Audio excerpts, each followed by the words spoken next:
আসসালামু আলাইকুম। এটিএন বাংলা সংবাদে সবাইকে স্বাগত জানাচ্ছি আমি ভাবনা আহমেদ। শুরুতেই বিআরবি কেবল সংবাদ শিরোনাম। রাজধানীর মোহাম্মদপুর থেকে হেফাজতে ইসলামের যুগ্ম মহাসচিব মামুনুল হক গ্রেপ্তার।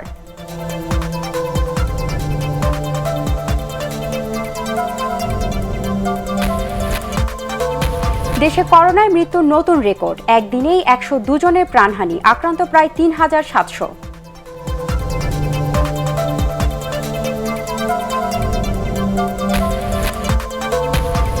করোনার নমুনা পরীক্ষা করাতে মধ্যরাত থেকে লাইনে দাঁড়াতে হচ্ছে গাজীপুরের মানুষকে।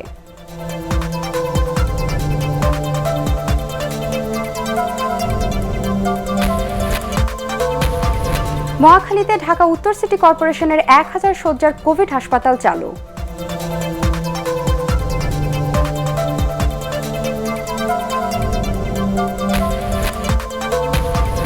এবং লকডাউনে নানা অজুহাতে ঘর থেকে বের হচ্ছে নগরবাসী, গুরুত্বপূর্ণ সড়কে গাড়ির চাপ।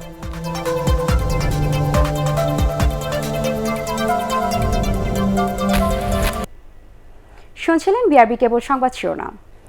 এবারে বিস্তারিত সংবাদ। হেফাজতে ইসলামের কেন্দ্রীয় যুগ্ম মহাসচিব ও ঢাকা মহানগর কমিটির সাধারণ সম্পাদক মামুনুল হককে গ্রেপ্তার করেছে পুলিশ। দুপুরে রাজধানীর মোহাম্মদপুরের জামিয়া রাহমানিয়া মাদ্রাসা থেকে তাকে গ্রেপ্তার করা হয়, পরে নেওয়া হয় তেজগাঁও থানায়। গত বছরের ভাঙচুরের মামলায় গ্রেপ্তার মামুনুল হককে আগামীকাল আদালতে তোলা হবে বলে জানিয়েছে পুলিশ। রিপোর্ট করছেন মাহমুদুর রহমান। বেশ কয়েকদিন আত্মগোপনে থাকার পর অবশেষে গ্রেপ্তার হলেন হেফাজত নেতা মামুনুল হক। মোহাম্মদপুরের জামিয়া রাহমানিয়া মাদ্রাসা থেকে রোববার দুপুরে ঢাকা মেট্রোপলিটন পুলিশের তেজগাঁও বিভাগ তাকে গ্রেপ্তার করে। এ সময় মাদ্রাসার ছাত্ররা গ্রেপ্তারের প্রতিবাদে স্লোগান দিতে থাকেন। মামুনুল হককে গ্রেপ্তারের পর নিয়ে আসা হয় ডিসি তেজগাঁওর কার্যালয়ে। সেখানে তাকে প্রাথমিক জিজ্ঞাসাবাদ শেষে নেওয়া হয় তেজগাঁও থানায়। মোহাম্মদপুর থানার একটি ভাঙচুরের মামলায় মামুনুল হককে গ্রেপ্তার করা হয়েছে বলে জানিয়েছে পুলিশ। 2020 সালের মামলা, সেটা আমরা তদন্ত করছিলাম। তদন্ত করে আমাদের কাছে সুস্পষ্টভাবে প্রমাণিত হয়েছে যে সে এবং সেটা সে এজাহারনামী আসামি। সেই মামলায় কি অভিযোগ ছিল তার বিরুদ্ধে? ভাঙচুরের ঘটনা ছিল। যাই হোক, আর তা আমরা আরও শুনেছি দেশের প্রত্যন্ত অঞ্চল সব বিভিন্ন এলাকায় সে যে বিভিন্ন জায়গায় যে বিভিন্ন ভাঙচুরের এবং বিভিন্ন বক্তব্য দিয়েছেন, মানুষকে উত্তেজিত করেছেন, সব কিছুতেই তার বিরুদ্ধে মামলা আছে এবং সেই মামলায় তাকে সুনারিশ দেখাবে। সম্প্রতি ভারতের প্রধানমন্ত্রী নরেন্দ্র মোদীর সফরকে কেন্দ্র করে ব্যাপক সহিংসতা ও রিসোর্টকাণ্ডে দেশের বিভিন্ন থানায় একাধিক মামলা হয় মামুনুল হকের বিরুদ্ধে। এছাড়াও 2013 সাল শাপলা চত্বরের হেফাজতের তাণ্ডবের ঘটনায়ও তার বিরুদ্ধে একাধিক মামলা রয়েছে। এসব মামলায় তাকে গ্রেপ্তার দেখানো হবে বলে জানান তেজগাঁও জোনের উপ পুলিশ কমিশনার হারুনুর রশিদ। 13 সালের ঘটনায় তারা উত্তেজনামূলক এই শাপলা চত্বরে বক্তব্য রেখেছিলেন এবং ইদানিং যাবৎ যে আপনারা দেখেছেন দেশের বিভিন্ন অঞ্চলে যে বিভিন্ন জায়গায় সভা সমিতি করে যেভাবে মানুষকে উস্কাই দেওয়া হয়েছে, যার প্রেক্ষিতে আপনারা লক্ষ্য করেছেন বিভিন্ন থানা, বিভিন্ন তহসিল অফিস সহ বিভিন্ন জায়গায় হামলা হয়েছে, বিভিন্ন জায়গায় তার নামে অজস্র মামলা রুজু হয়েছে। যাই হোক, আমরা শুনেছি ওই মামলা তাকে সুনারিশ করানো হবে। পাশাপাশি আমাদের যে মামলাটি, সেই মামলাটা সত্যতা পেয়েছি। তেজগাঁর রয়্যাল রিসোর্টকাণ্ডের পর থেকেই মোহাম্মদপুরের জামিয়া রাহমানিয়া আরাবিয়া মাদ্রাসায় অবস্থান করছিলেন মামুনুল হক। এখান থেকে তিনি বিভিন্ন সময় ফেসবুক লাইভে এসেছেন, যদিও পুলিশ বলছে ঘটনার পর থেকেই তিনি নজরদারির মধ্যে ছিলেন।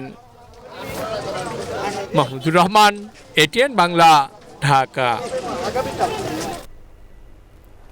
করোনা ভাইরাসে একদিনে দেশের রেকর্ড 102 জন মারা গেছেন। সরকারি হিসেবে গত 3 দিন মৃতের সংখ্যা ছিল শতাধিক। এ নিয়ে দেশে করোনায় প্রাণহানির সংখ্যা বেড়ে দাঁড়িয়েছে 10,385 জনে। এদিকে সংক্রমণের হার ছিল কিছুটা কম, প্রায় 20,000 নমুনা পরীক্ষায় 3,698 জনের দেহে করোনা শনাক্ত হয়েছে। শনাক্তের হার 19.06%।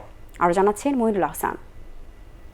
শুক্র আর শনিবার 101 আর রোববার করোনায় রেকর্ড 102 জনের প্রাণ হারানোর খবর পাওয়া গেছে।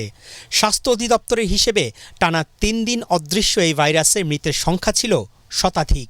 10,000-এর ঘর ছাড়িয়ে করোনায় প্রাণ হারানোর মোট সংখ্যাও বাড়ছে লাফিয়ে লাফিয়ে। তবে গেল 24 ঘন্টায় সংক্রমণের হার কিছুটা কমার ইঙ্গিত পাওয়া গেছে। 19,404টি নমুনা পরীক্ষায় 3,700 মানুষের দেহে এ ভাইরাসের অস্তিত্ব পাওয়া গেছে।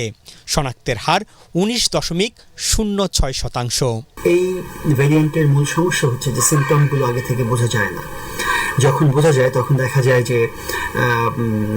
যে কোনো একটি অর্গান 40 to 50% ড্যামেজ হয়ে আছে। আমরা RT-PCR এর ক্ষেত্রে দেখেছি যে এই ভাইরাসটি একদম শুরুতে ডিটেক্ট করা যাচ্ছে না। যে অধিক সংক্রমিত এলাকায় মাঠ পর্যায়ে এই করোনা পরীক্ষা ছড়িয়ে দিতে হবে, কারণ এর উপরে ভিত্তি করে আইসোলেশন বা কোয়ারেন্টাইন বলে যে বিষয়গুলো আছে সেই বিষয়গুলো নিশ্চিত করতে হবে, তাহলেই কিন্তু করোনা সংক্রমণ কমবে বলে আমি মনে করি। গত 24 ঘন্টায় মারা যাওয়াদের মধ্যে 59 জন পুরুষ আর 43 জন মহিলা।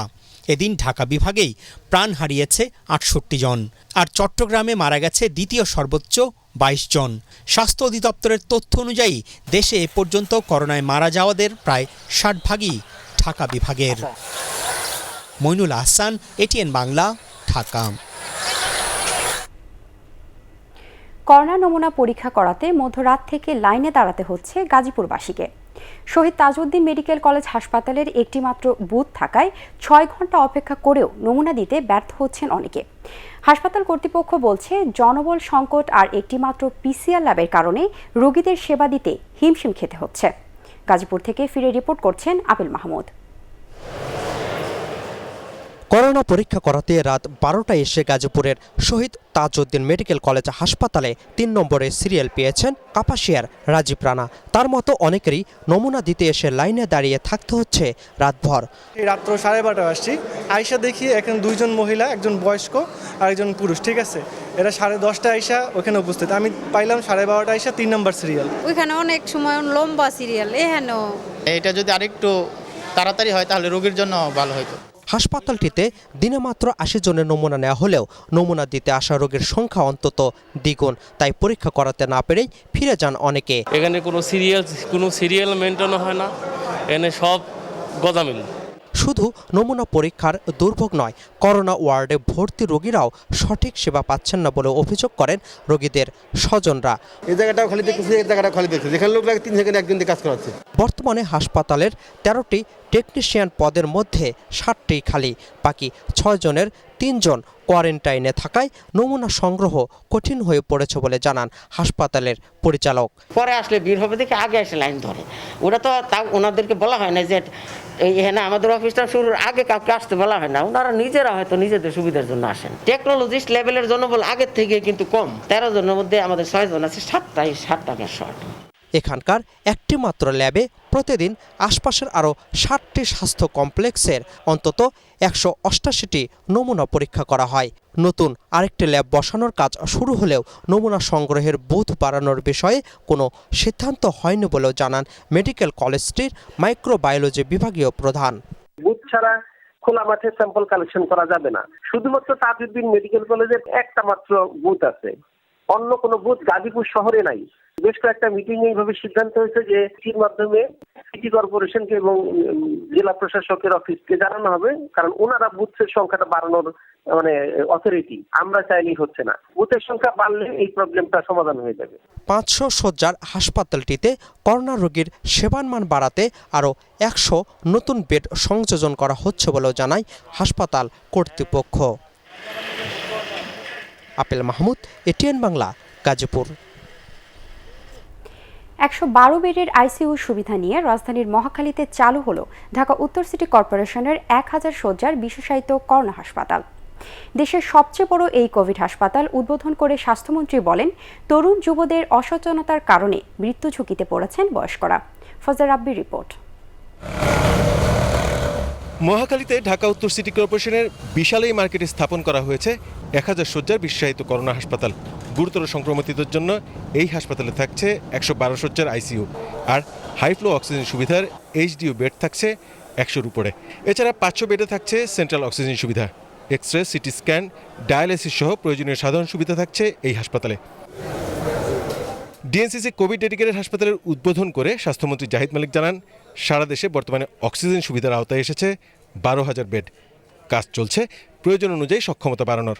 এখন প্রায় 61টি হাসপাতালে সেন্ট্রাল অক্সিজেন লাইন স্থাপন করা হয়েছে এবং আরও 30টির কাজ প্রায় সমাপ্তির পথে, অর্থাৎ প্রতিটি বড় হাসপাতালে সেন্ট্রাল অক্সিজেন লাইন এখন দেওয়া হয়ে গেছে। অসচেতনতার কারণে কোভিড পরিস্থিতির অবনতি হয়েছে বলেও দাবি করেন স্বাস্থ্যমন্ত্রী জাহিদ মালেক। অল্প বয়সের ছেলেমেয়েরা আছেন 15, 20, 25 বছর, তারা সবচেয়ে বেশি সংক্রামিত, কিন্তু তাদের মধ্যে মৃত্যুর হার সবচেয়ে কম। তারা বিভিন্ন বাইরে ঘোরাফেরা করেছে, বেরিয়েছে, এবং তারা এসে তাদের বাসায় বয়স্ক তাদের মা বাপ এবং অন্য ভাই ব্রাদার যারা আছে তাদেরকে সংক্রামিত করেছে, এবং তাদের সে কারণে বয়স্কদের সংক্রমণের হার বেশি। আজকে 80% লোক মৃত্যুবরণ করেছে বয়স্করা। রবিবার থেকে দেশের সবচেয়ে বড় এই কোভিড হাসপাতালে ভর্তি শুরু হবে। ফজলে রাব্বি, এটিএন বাংলা, ঢাকা। লকডাউন অমান্য করে নানা অজুহাতে ঘর থেকে বের হচ্ছেন নগরবাসী। অন্যান্য দিনের তুলনায় রাজধানীর গুরুত্বপূর্ণ সড়কগুলোতে অতিরিক্ত গাড়ির চাপে সৃষ্টি হয় যানজটের। তবে লকডাউন অমান্যকারীদের বিরুদ্ধে কঠোর অবস্থানে ছিল আইনশৃঙ্খলা বাহিনী। আপেল মাহমুদের আরেকটি রিপোর্ট।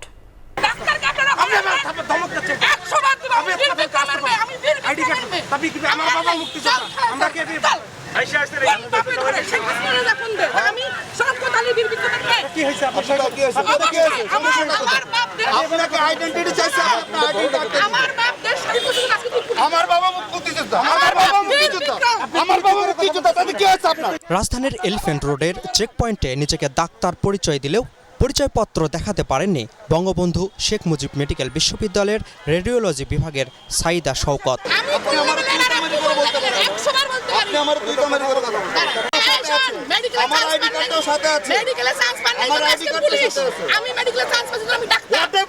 গাড়ি থামানোর কারণে দায়িত্বে থাকা নির্বাহী ম্যাজিস্ট্রেট ও পুলিশ সদস্যদের গালিগালাজের পাশাপাশি হুমকিও দেন তিনি।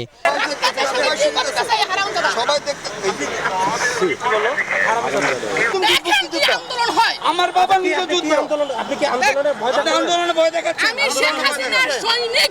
আমরা কি শেখ হাসিনা, আমরা কি বাইরের লোক? শেষ পর্যন্ত পুলিশকে ক্ষমা চাইতেও বলেন কথিত সেই চিকিৎসক।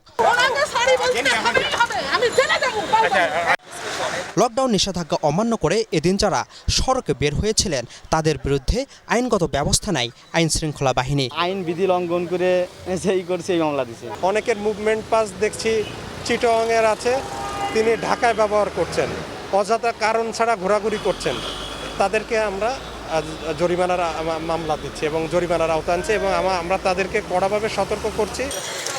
শুধু সড়কে নয়, বাজারগুলোতেও মানুষের মধ্যে অনেকটা উপেক্ষিত ছিল স্বাস্থ্যবিধি।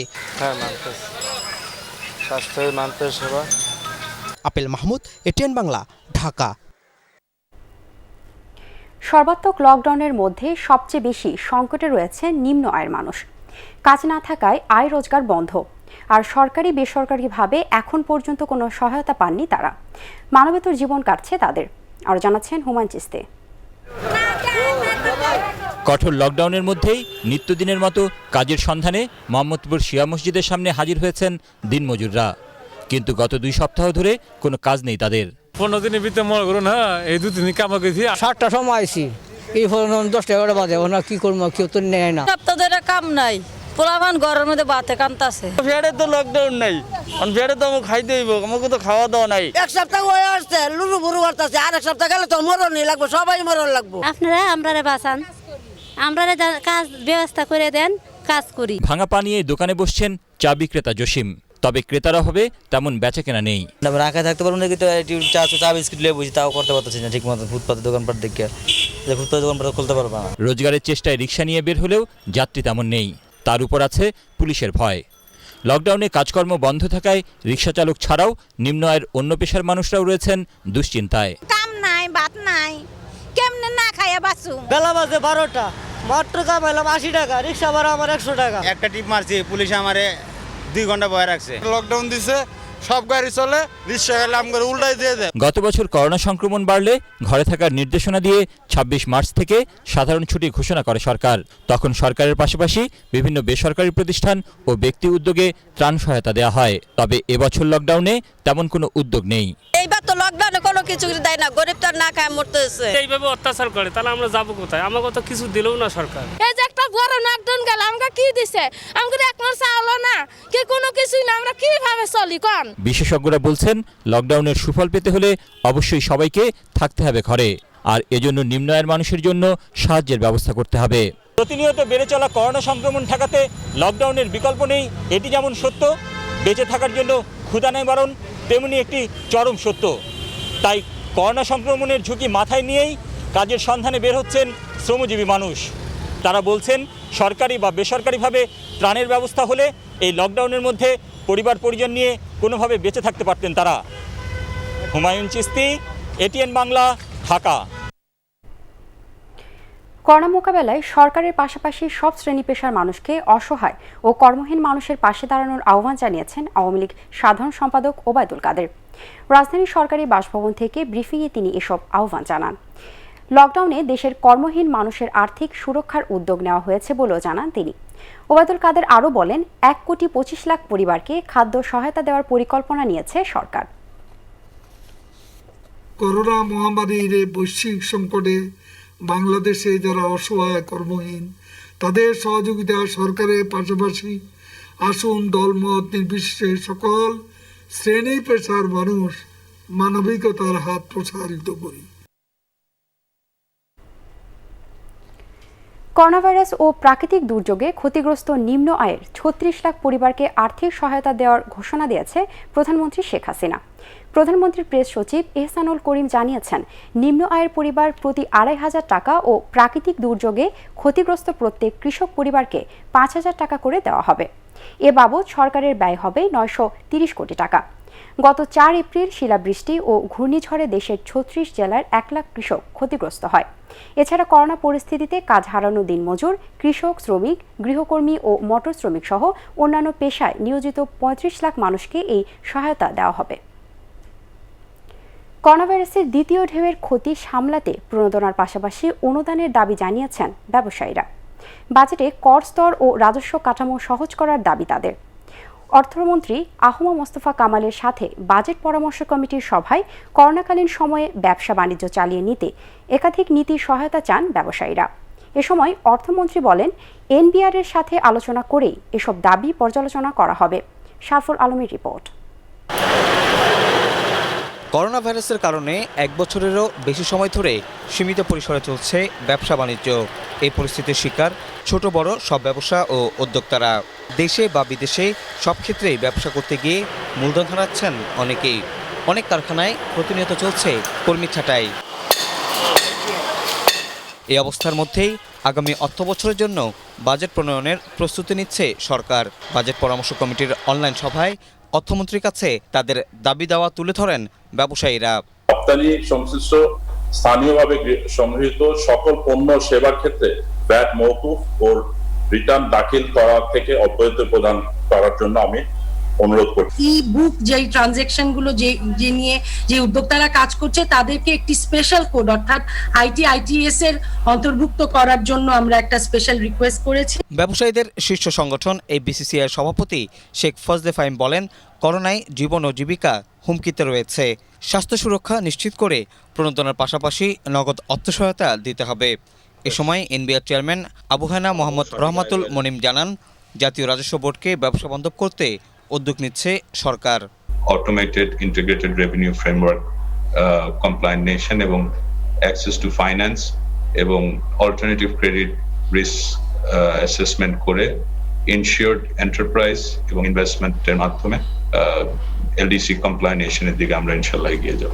অটোমেশনের মাধ্যমে ইজ অফ ডুইং বিজনেস বা অন্যান্য সবকিছু স্বচ্ছতা নিশ্চিত করার প্রক্রিয়ার মধ্যেও আছে। আমাদের এই সকল কার্যক্রম আমি মনে করি যে এনবিআর এর সক্ষমতা এবং ট্যাক্স পেয়ারদের স্বাচ্ছন্দ্য এনে দিবে সামনের দিকে।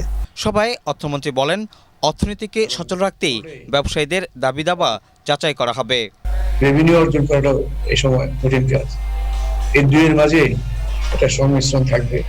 আমি আশা করি আপনারা যেভাবে চেয়েছেন এবং ভার্চুয়াল প্রাকবাজেট আলোচনায় ব্যবসায়ীরা ক্ষুদ্র ও মাঝারি শিল্পের উদ্যোক্তাদের সহায়তা দিতে ডাটাবেস তৈরির পরামর্শ দেন।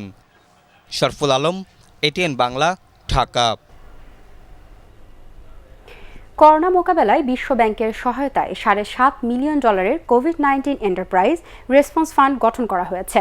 এই তহবিল থেকে স্বল্প সুদে ঋণ নিয়ে স্বাস্থ্য সুরক্ষা সামগ্রী ও পণ্য উৎপাদন করা যাবে। ভার্চুয়ালি এই তহবিলের উদ্বোধন করে বাণিজ্যমন্ত্রী টিপু মুন্সি জানান, মহামন্দায় মানুষের জীবন রক্ষায় এটি ব্যবসায়ীদের জন্য একটি সুযোগ। এই সুযোগকে কাজে লাগানোর পরামর্শ দেন তিনি। অনুষ্ঠানে বিশ্ব ব্যাংকের কান্ট্রি ডিরেক্টর মার্সি টেম্বন বলেন, করোনায় নতুন করে কর্মসংস্থান তৈরিতে এই তহবিল সহায়তা করবে।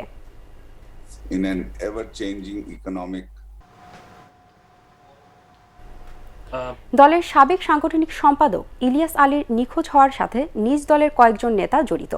নিজের দেওয়া এই বক্তব্য অস্বীকার করে উল্টো গণমাধ্যমকেই দুষলেন বিএনপির স্থায়ী কমিটির সদস্য মির্জা আব্বাস। শাহজাহানপুরের বাসায় সংবাদ সম্মেলনে তিনি অভিযোগ করেন, কয়েকটি গণমাধ্যম তার বক্তব্য বিকৃত করে প্রচার করেছে। শনিবার বিএনপি মহাসচিব মির্জা ফখরুল ইসলাম আলমগীরের উপস্থিতিতে এক ভার্চুয়াল আলোচনা সভায় ইলিয়াস আলীর সাথে দলের এক নেতার ঝগড়া হওয়ার তথ্য দিয়ে মির্জা আব্বাস বলেন, তার নিখোঁজ হওয়ার সাথে বিএনপির সেই নেতা জড়িত।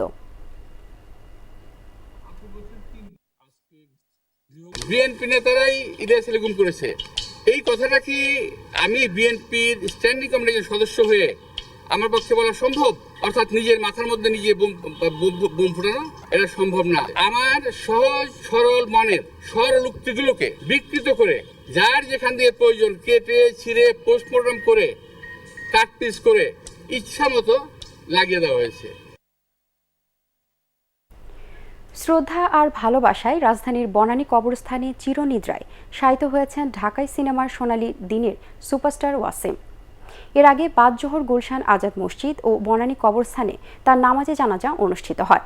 শনিবার মধ্যরাতে শাহাবুদ্দিন মেডিকেল কলেজ হাসপাতালে চিকিৎসাধীন অবস্থায় মারা যান তিনি। তার মৃত্যুতে দেশের চলচ্চিত্র অঙ্গনে নেমে এসেছে শোকের ছায়া। আরও জানাচ্ছেন মুমিনুর রিপন। আমি তোমারি প্রেম ভিখারি, ভালোবেসে ঠাই দিও পরাণে গো। বাংলা চলচ্চিত্রের শোকের মিছিল যেন থামছেই না। মিষ্টি মেঘ কবরীর মৃত্যুর শোক কাটতে না কাটতেই চলে গেলেন ঢাকায় চলচ্চিত্রের সোনালী দিনের নায়ক ওয়াসিম। 1973 সাল থেকে 1990 সাল পর্যন্ত ঢালিউডের শীর্ষ নায়কদের একজন ছিলেন তিনি। ফোক ফ্যান্টাসি আর অ্যাকশন ছবির অপ্রতিদ্বন্দ্বী অভিনেতা ছিলেন ওয়াসিম। 1.5 শতাধিক ছবিতে অভিনয় করেছেন তিনি। মহসিন পরিচালিত রাতের পর দিন চলচ্চিত্রের মাধ্যমে প্রথম নায়ক হিসেবে রূপালী পর্দায় আসেন ওয়াসিম। 1976 সালে মুক্তি পাওয়া SM শফি পরিচালিত দি রেইন সিনেমা তাকে বিশ্ববাসীর কাছে পরিচয় করিয়ে দেয়। বিশ্বের 46টি দেশে মুক্তি পেয়েছিল দি রেইন। নরম গরম, ডাকু মনসুর, কে আসল কে নকল, বাহাদুর, দোস্ত দুশ্মন, চন্দন দ্বীপের রাজকন্যা, লুটেরা, মেম সাহেব, রাজনন্দিনী, রাজমহল, বিনিসুতোর মালাসহ বিভিন্ন সুপারহিট সিনেমা উপহার দিয়েছেন ওয়াসিম। কিংবদন্তি নায়িকা কবরীর মৃত্যুর শোক না কাটতেই ওয়াসিমের চলে যাওয়ায় যেন বাকরুদ্ধ দেশের চলচ্চিত্র অঙ্গন। বার্ধক্যজনিত কারণে বেশ কিছুদিন ধরেই অসুস্থ ছিলেন একসময়ের জনপ্রিয় এই মহাতারকা। 74 বছর বয়সে চলে গেলেন না ফেরার দেশে। এফডিসিতে ওনার ক্যারিয়ার এবং ওনার লাইফের সবচেয়ে ভালো টাইমটা ওখানে কাটিয়েছেন, কিন্তু আনফর্চুনেটলি এখন লকডাউনের কারণে এবং এফডিসি বন্ধ হওয়ার কারণে ওখানে আমরা জানাজা করার কোনো সুযোগ পাচ্ছি না। ওয়াসিমের পুরো নাম মেজবা উদ্দিন আহমেদ। তার জন্ম 1947 সালের 23 মার্চ। ইতিহাস বিষয়ে স্নাতকোত্তর ডিগ্রি অর্জন করেন তিনি। 1964 সালে বডি বিল্ডিং এর জন্য মিস্টার ইস্ট পাকিস্তান খেতাব অর্জন করেছিলেন ওয়াসিম। মমিনুর রিপন, এটিএন বাংলা। করোনায় আক্রান্ত হয়ে মারা গেছেন 21 পদকপ্রাপ্ত অভিনেতা ও নাট্যকার SM মহসিন। সকালে রাজধানীর বাডেম হাসপাতালে চিকিৎসাধীন অবস্থায় মারা যান তিনি। 4 দশকের বেশি সময় ধরে মঞ্চ ও টেলিভিশনে অভিনয় করেছেন SM মহসিন। অভিনয়ে গুরুত্বপূর্ণ অবদানের জন্য 2020 সালে 21 পদক পান তিনি। দীর্ঘদিন শিল্পকলা একাডেমির পরিচালকের দায়িত্ব পালন করেছেন তিনি। জাহাঙ্গীরনগর বিশ্ববিদ্যালয়ের নাটক ও নাট্য বিভাগ অনুষদের সদস্য হিসেবে কাজ করেছেন শক্তিমান এই অভিনেতা। জাতীয় থিয়েটারের প্রথম প্রকল্প পরিচালক হিসেবে যুক্ত ছিলেন SM মহসিন। অনিমেষ আইচের পরিচালনায় গরম ভাত অথবা নিছক ভূতের গল্প নাটকে অভিনয় করে দর্শকদের কাছে আলাদা পরিচিতি পান তিনি। এছাড়াও মোহর আলী, সাকিন, সারিসুরি সহ বেশ কয়েকটি নাটকে অভিনয় করেছেন তিনি। কাজ করেছেন বেশ কয়েকটি মঞ্চ নাটকেও। চট্টগ্রামের বাঁশখালীতে পুলিশ ও শ্রমিক সংঘর্ষের ঘটনায় 2টি মামলা দায়ের করেছে পুলিশ ও এসএস পাওয়ার প্ল্যান্ট। 22 জন সহ আসামি করা হয়েছে অজ্ঞাত 3,500 মানুষকে। মামলা দুটিতে পুলিশের উপর হামলা, কাজে বাধার অভিযোগ এবং বিদ্যুৎ কেন্দ্রে ভাঙচুর, লুটপাট ও অগ্নিসংযোগের অভিযোগ করা হয়। পুলিশ জানায় বেতন ভাতা বৃদ্ধি সহ বেশ কিছু দাবিতে বেশ কিছুদিন ধরে নির্মাণাধীন বিদ্যুৎ কেন্দ্রের শ্রমিকদের মধ্যে অসন্তোষ চলছিল। শনিবার এসব দাওয়া দিয়ে নিয়ে শ্রমিক নেতাদের সাথে আলোচনায় বসে কর্তৃপক্ষ। এ সময় বিভিন্ন স্থাপনা ছাড়াও পুলিশ ও বিদেশি কর্মীদের ওপর হামলার চেষ্টা করলে গুলি চালায় আইনশৃঙ্খলা বাহিনী। এতে 5 জন নিহত হয়, আহত হয় 3 পুলিশ সহ অন্তত 25 জন। এদিকে এই ঘটনার পর কাজে যোগ দেননি কোনো শ্রমিক। প্রশাসন বলছে শ্রমিকদের সাথে কথা হচ্ছে, 2-1 দিনের মধ্যে আবারও কাজ শুরু হবে। এবারে ইভ্যালি ইফতার সংবাদ। সুস্থভাবে বেঁচে থাকতে করোনার এই সময় ইফতারির খাদ্য তালিকার পরিবর্তন আনা উচিত বলে মনে করেন পুষ্টিবিদরা। তারা জানান, তেলে ভাজা ভারী খাবার আর ভুঁড়ি ভোজন হার্ট ও কিডনিতে নানা সমস্যা তৈরি করতে পারে। রিপোর্ট করছেন SM আশরাফ।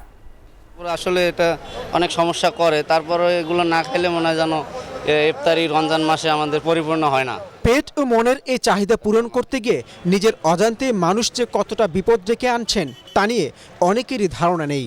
রাস্তার পাশে খোলা স্থানে বিক্রি করা এসব খাবার স্বাস্থ্যসম্মত হবার কোনো কারণ নেই। তার উপর বাড়ছে করোনার মধ্যে মানুষের সংস্পর্শে এসে ভাইরাস বহনের ঝুঁকিও। তাই পুষ্টিবিদদের পরামর্শ, অল্প উপাদান দিয়ে সহজে তৈরি করা যায় এমন খাবার ইফতারের মেনুতে রাখা। ডুবো তেলে ভাজা যে কোনো খাবার, সেগুলো ডিপ ফ্রাই খাবার, সেগুলো পরিহার করে চলতে হবে। যেমন হালিম জাতীয় খাবার, এটা একদম ইফতারের সময়ে না খাওয়াটাই ভালো। একটু সময় দিয়ে ঘন্টা 2 পরে যখন আপনার শরীরে গ্লুকোজ লেভেলটা নর্মাল হবে এবং আপনার স্বাভাবিক অবস্থায় আসবে, তখন আপনি গ্রহণ করতে পারেন। 12 থেকে 14 ঘন্টা একেবারে কিছু না খেয়ে থাকায় শরীরে সবচেয়ে বেশি দেখা দেয় পানির ঘাটতির। তাই শরবত জাতীয় পানীয় ইফতারিতে রাখা উচিত বলে মনে করেন বিশেষজ্ঞরা। যেহেতু করোনা চলছে, সেহেতু আমাদের খাদ্যাভ্যাসে একটু পরিবর্তন আনতেই হবে। এমন খাবার খেতে হবে যেগুলো আমাদের রোগ প্রতিরোধ ক্ষমতাকে বৃদ্ধি করে, যেমন ভিটামিন সি যুক্ত খাবার, যেগুলো সবুজ এবং রঙিন শাকসবজিতে পাওয়া যায়, ফলগুলো পাওয়া যায়। জিঙ্ক যুক্ত খাবার, যেমন ডিম, মুরগির মাংস, বাদাম বা দেশি মাছ, এগুলোতে পাওয়া যেতে পারে। করোনার এই সময়ে স্বাস্থ্যবিধি মানার সাথে সাথে খাদ্যাভ্যাসেও পরিবর্তন আনা গেলে আরও কিছুদিন সুস্থ স্বাভাবিকভাবে জীবন ধারণ সম্ভব হবে বলে মত পুষ্টিবিদদের। SM Ashraf, ATN Bangla, Dhaka. এবারে আল আরাফা ইসলামী ব্যাংক অর্থ সংবাদ।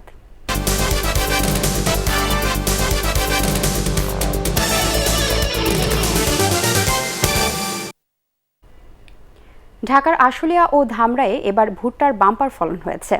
আবহাওয়া অনুকূলে থাকায় ভুট্টার ভালো ফলনে কৃষকরা অনেক খুশি। স্থানীয় কৃষি অফিস জানায়, সাভার, আশুলিয়া এবং ধামরায়ের ফসলি জমি লাল ও উর্বর হওয়ায় সব ফসলের ফলন ভালো হচ্ছে।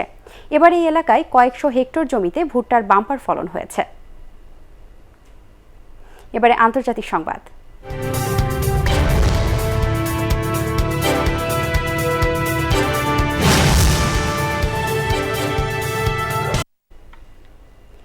ভারতে আগের সব রেকর্ড ভেঙে একদিনে করোনা শনাক্ত হয়েছেন 2,60,000-এরও বেশি মানুষ। দেশটির স্বাস্থ্য মন্ত্রণালয় জানিয়েছে, শুধু মহারাষ্ট্রেই শনাক্ত হয়েছে 67,000-এরও বেশি রোগী। এছাড়া 24 ঘন্টায় করোনায় মারা গেছেন 1,500 মানুষ।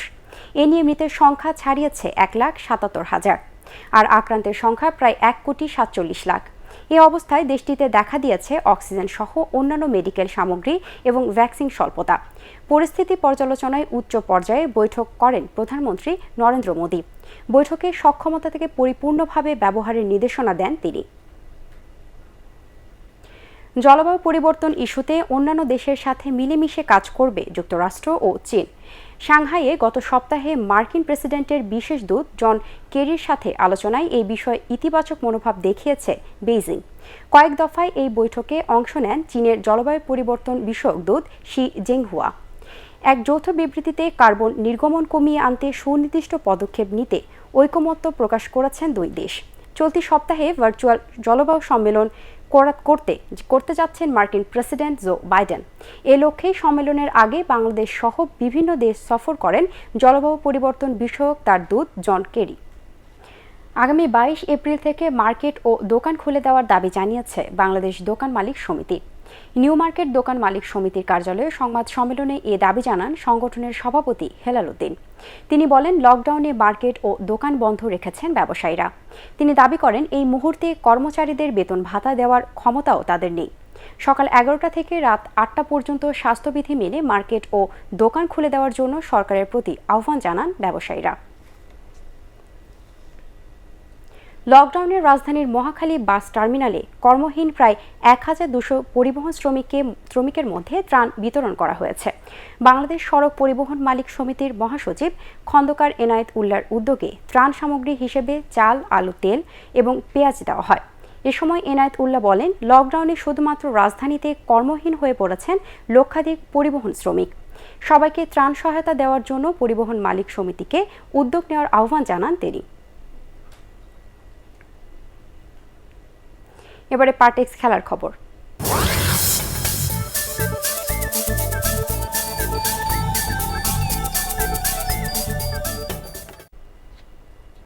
অধিনায়ক লিওনেল মেসির জোড়া গোলে অ্যাথলেটিক বিলবাওকে উড়িয়ে দিয়ে স্প্যানিশ কোপা দেল রের শিরোপা জিতেছে বার্সেলোনা।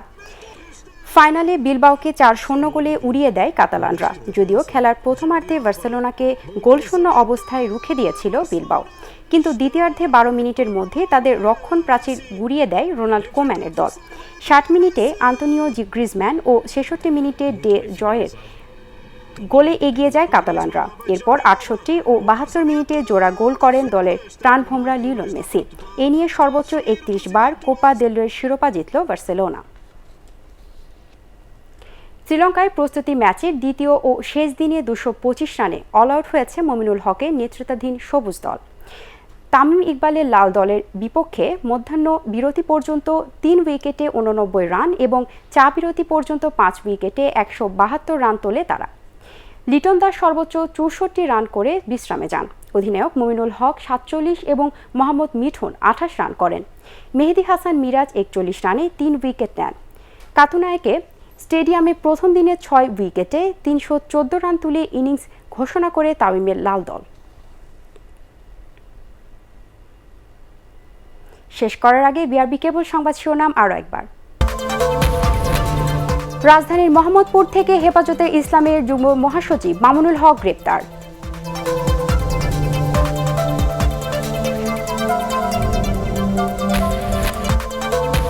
দেশে করোনায় মৃত্যুর নতুন রেকর্ড, একদিনেই 102 জনের প্রাণহানি, আক্রান্ত প্রায় 3700 জন।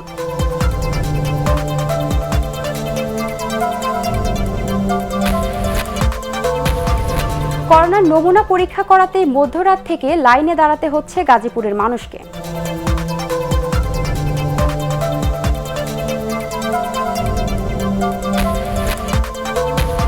মহাখালীতে ঢাকা উত্তর সিটি কর্পোরেশনের 1000 শয্যার কোভিড হাসপাতাল চালু।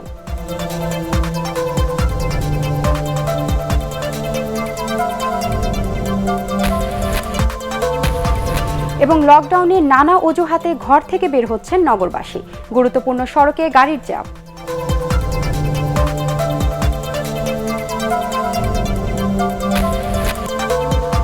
এই ছিল এখনকার মতো সংবাদ।